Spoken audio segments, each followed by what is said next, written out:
Thanks for staying with us. This is Editors Forum. My guests are still here. Demi Saka, Public Affairs Analyst, Sunday Debashi, Media Consultant. Virtually, Engineer Dr. Kelani Mohammed is also with us, Director of Media and Publicity, Presidential Support Committee, as well as publisher of the Liberator magazine. Gentlemen, it has to do with the much talked about forensic audit report on the Nddc. Saka, already, let me just ask you, what are your reservations about this report? For me, before I get into the report, I think you have to just permit me 10 seconds to respond to Engineer Kelani. I believe in a united Nigeria.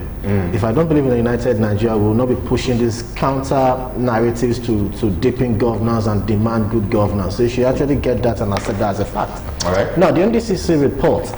I think I would like to point out something. Yet, I'm not saying 2001 to 2019 there was no corruption at NDC or nothing bad happened. But the NDC caught attention of most Nigerians, or all Nigerians, when the news broke and there was petitions and information flying all around on the project they executed during COVID, and how intellectually infuriating those figures concocted were. So, the first sincerity of this government, for me, and either to shoot some people, was not to include 2020, which was the year that brought about, that triggered all this action about the audit, into consideration in that report. Then secondly, we love so much show razzmatazz or what have you in this country. So we've been seeing tidbits of this report out there. This thing was spent, this was not spent, this was done, this was not done. As we speak, I think it's not just about the president. The president has no business, for me, receiving that report in a show, in a media show. It probably should have gone to the office of the AGF. And as I think the report has been in circulation for the past 2-3 days.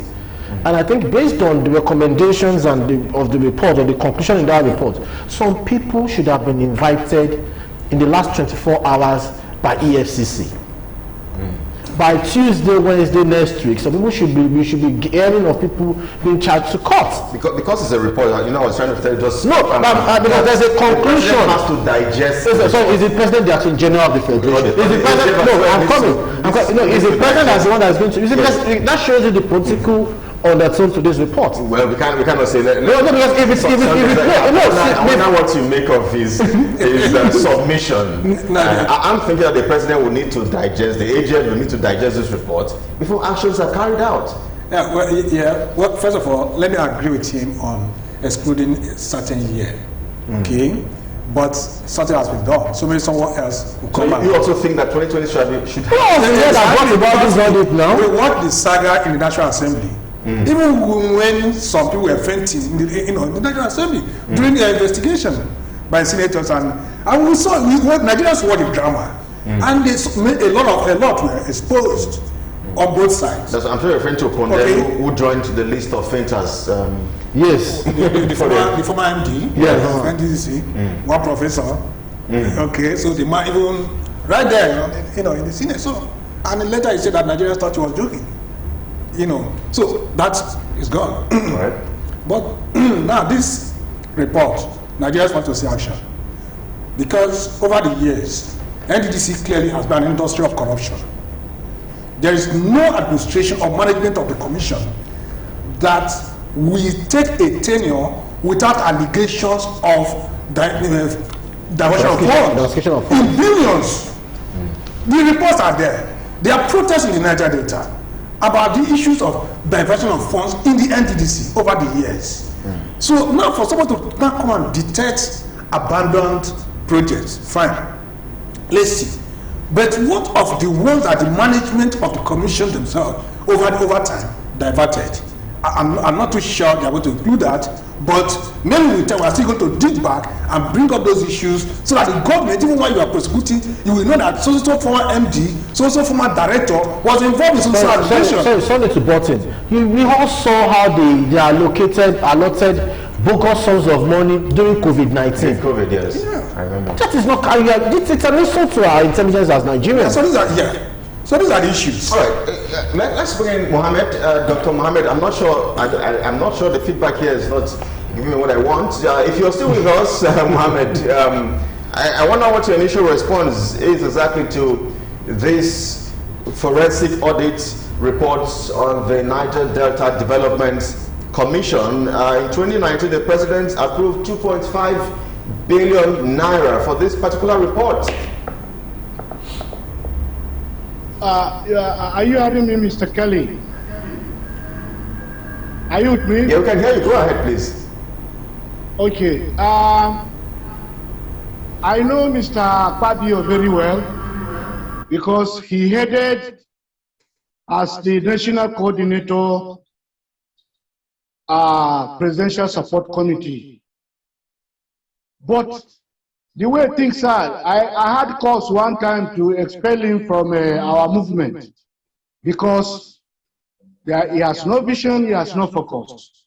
2 months ago, I had to call a press conference that, well, we have suspended him. Nevertheless, the issue of Niger Delta, I was worried about the report. Let's stay with the report. Job training. When I visited Niger Delta and the oil producing areas about 2 years ago, it's still the same thing, no development, nothing. See, they were given Umpadek, they had 13% derivation. There is this Niger Delta Ministry, Nddc, and at times they give them intervention. But all these monies goes into private pockets. I think this forensic report, we should analyze it quickly, and action should be taken as soon as possible. As the Mr. President said, nobody will go score-free. Anybody found wanted, because it's very pathetic. Look at pollution in Niger Delta, the whole of oil-producing area. But few people pocket this money. Only this morning, somebody on radio Nigeria was saying he's a resident of Niger Delta. There was one contract awarded just about 1 kilometer to his house. They came and marked the road, but at the end of the day, the contract was issued, the road was not done. And it's peculiar to all the projects. If you go now, they are at Bottom Day Center. They will go, when they mobilize them, they will just dig, bring out a structure, they will just leave it. So I think this is a good job. Not only those staff of Nddc, even the minister should be investigated, because he had he was fighting one joy the other time, the acting MD, and she came I'm sure many Nigerians would definitely agree with you on the fact that the Minister of Niger Delta Affairs, Godswill Akpabio, should also be investigated. But let me also ask you, let me stay with you for a moment, and the subject of debate here as well is the fact that 2020, the year of the pandemic, was not included in this report. Do you think it should have been included? NNPC, what Mele Kari did, the group general manager, the group managing director, what he did was, immediately COVID-19 came in, he now brought a law, Business Act. That Business Act, many things were curtailed, and every system was monitored in NNPC. He was able to eradicate some leaks in the NNPC, and they were able to pay salaries, and they sustained everything. So if in NNDC that was not done, then that means there is something wrong. So that quickly, they must have to investigate that era about 1 year plus. What happened during the COVID-19 period? Very shortly again, Engineer Mohammed, so that we can also get feedback from our viewers. Lots of calls and text messages rolling in, but we'll come back to you very, very shortly. Gentlemen, you want to respond to some of the things, his position? I mean, he has said that the minister, Godswill Akpabio, should be investigated. You say it's I don't know, but I think over time we've come to understand or come to believe or speculate every actions of any government is political. And I think either for political expediency or what, that's why Akpabio was not investigated. Is Akpabio a good person? Some people will say yes. I probably want to say yes too, based on the interaction from afar. But is it good as an administrator? I think what we've seen in the Nddc in the last 2-3 years under supervision should speak for itself. For me, you cannot investigate Nddc and leave out the Ministry of Niger Delta, because that plays a role in the actions of Nddc as an agency. That's very, very briefly. You want to respond as well? Yes, like he said, both the minister, both the management of Nddc, because the management, you may even find out that the management of the Nddc may be worse and more corrupt than those projects that they are talking about.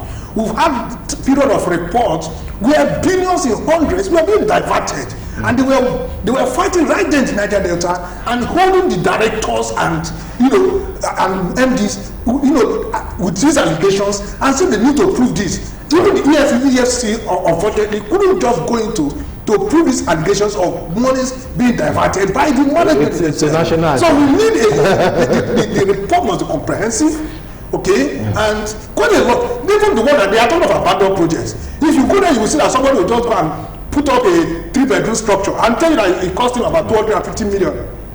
Overinflated projects. So those are issues that are involved. Indeed, very, very pressing issues. Tony says that happened because of the transparency of the government.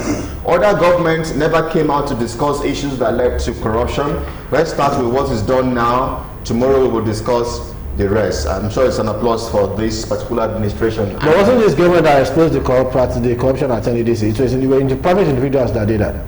Nigerians did that, not this government. But this government ordered a forensic because what I would like by law, the corruption that can do that has been there, I'm sure, for many years. Like yes, they may be commended on that, but like Saka said, see, I wouldn't have supported an idea of the politicians investigating, supervising that investigation. They would have left that to independent auditors. To private, exactly. Independent auditors to carry out that is where they will get it. Conduct the thorough investigation across board. That will not spare any individual. All right, Amos is here from Osun State. He said, oh my word, I'm not sure I can read this one. Amos, thank you so much for your thoughts.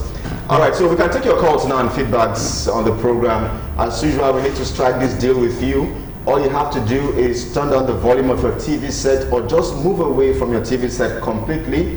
And then, of course, your language has to be TV friendly. It has to be for broadcast. Very, very important. And then, of course, you can keep your thoughts short. as short as possible in 60 seconds or less. So I'm sure you can take your calls now as you respond to some of the issues we have discussed earlier on the program. A lot of you have been calling, so we can indeed take your calls now. We've taken some messages. Let me see if we can take 1 or 2 more messages as we take calls on the program. All right, so gentlemen, while we wait for the calls, we need to look at the ways forward on this. How can we even put an end to the corruption in the Niger Delta? I come from the Niger Delta. I mean, and I stayed in an area, first of all, in Calabar, that leads to Cameroon. And I remember the Nddc did a particular project, a road project. In less than 3 months, that road was nothing to write home about. Apparently, of course, the road leads to there's a lot of traffic, no doubt, but in less than 3 months, and that is almost like the order of the day. I mean, you even get to see some projects, the integrity of such projects is nothing to write home about. You see houses built, and it's like biscuit bones, concrete and all of that. How can we put an end to all of this? Sunday. Well, I think, first of all, the federal government has to eliminate political sentiments.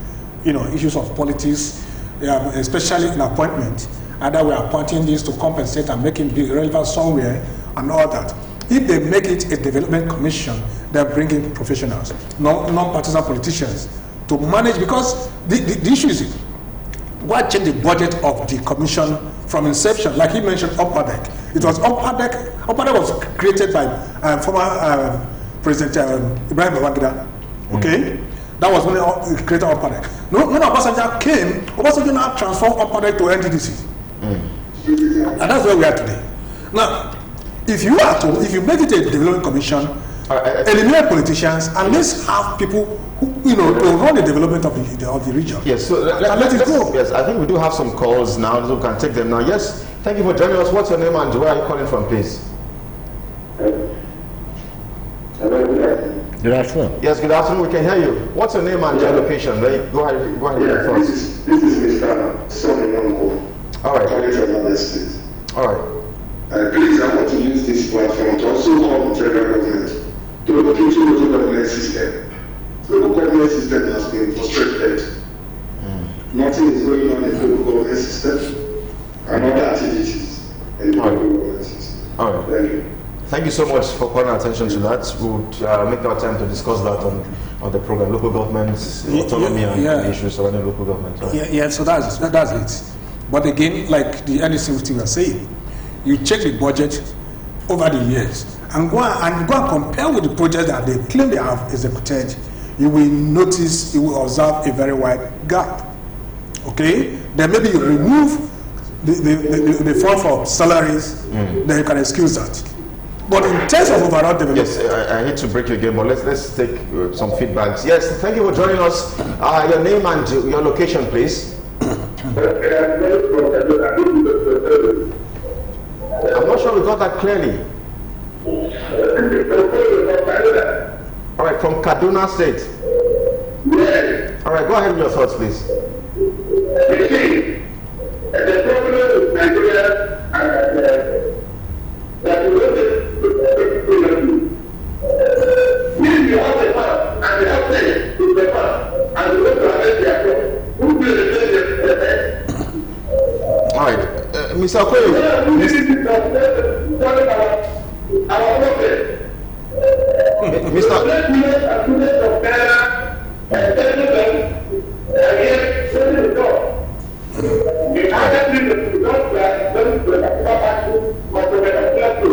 All right. All right, thank you so much for your thoughts. I think we're taking Sonny from here, from Abia State. He has only just called as well, so we don't need to take this message anymore from Sonny Abia State. Yes, you're going to say something? Yeah, I think for me, there's a need to. I don't know if there's what is called Niger Delta Development Service Commission.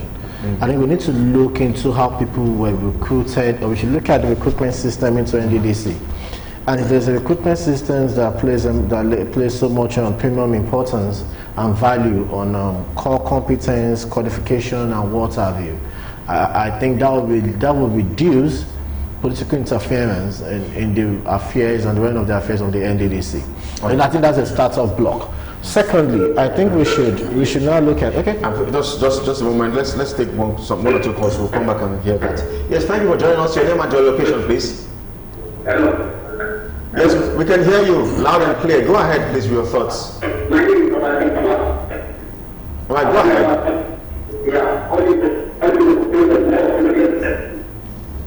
Okay. All right, I'm not sure we can hear you. You may have to call us again. You have to establish your environment where you are and ensure that it's not noisy and, of course, network friendly and all, so we can hear your thoughts and have a very smooth conversation. I'm sure you can do that for us. We'll take more calls very quickly. Yes, thank you for joining us. Good afternoon. You have to move away from your TV set, please.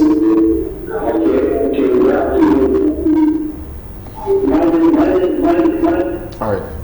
I mean, the deal and rule is very simple.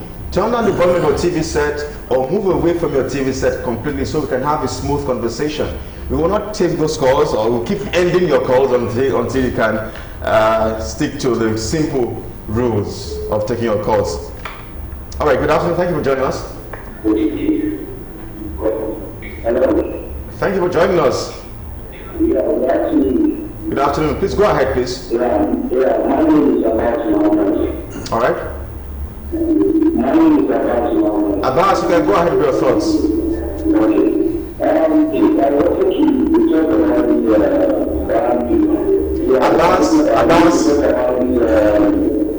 all right. Abbas, the rules are really very simple. Turn down the volume or move away from your TV set. Hello? Yes, thank you for joining us. Good afternoon. Go ahead, please. My name is Abbas. All right, go ahead. Well, the conflict is very interesting. All I want to do is that the fact that the commission is present, we should take action and find out the truth and the update time. All right. All right. Thank you so much. Thank you so much for your thoughts. One final call. All right.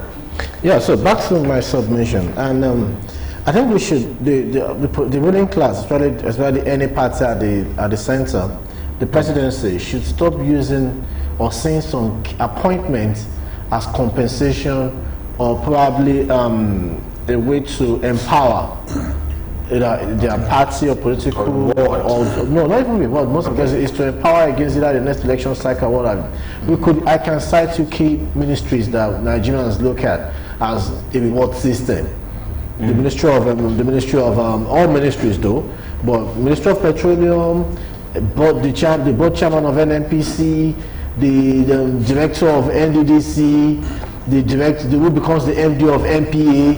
So we're so fixated on some offices and appointments as the gold mine to run, to keep either the party afloat or keep the structure going against the next election. Maybe we should go back. We have more financial muscle to take back. I'm not saying this is exclusive guilt of the present administration. It's, don't let us lie to ourselves. It's the mindset that has trickled down to even an average Nigerian and the perception we have of these appointments. So once that goes as well, we can now have either an MPA and Nddc that really serves the interest of the people. Because for me, I don't see why we need a politician at Nddc as the head. I don't know why. I think they should probably be. It should probably even be a career thing. You climb up to become a director or MD. So if there's a career path in Nddc, probably this definitely will eliminate a lot of corruption and it gets it more professional. And the recruitment process. The recruitment process that got people into Nddc matters a lot. All right. Yes, gentlemen, we have to begin to wind down our conversation. I don't know if Kilani is still with us. Kilani, the question is, how can we fix this? How can we put an end to the corruption in the Nddc?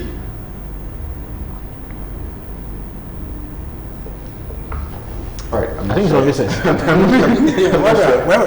He's still with us. Yeah, let me add to what you just said.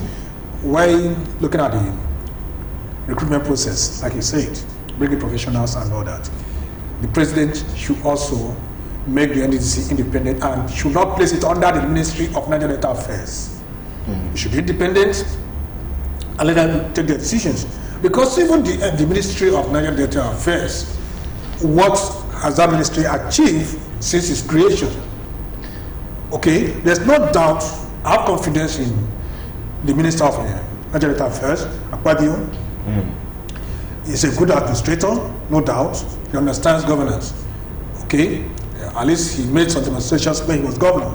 So I have confidence in him. But the point is, Nddc should not be under the Minister of Nigerian Data Affairs. It must be independent. And when you make it independent, you now build people with competence who will be responsible for their actions. Because when you continue to appoint director this, tomorrow you appoint another, nobody is responsible for anything. And that is one of the things there. Sorry, because I want to ask you a question. There should be something called project monitoring units. So what has happened to that project monitoring unit over the years? That we now have a project, urban project to the tune of almost 2.something trillion naira.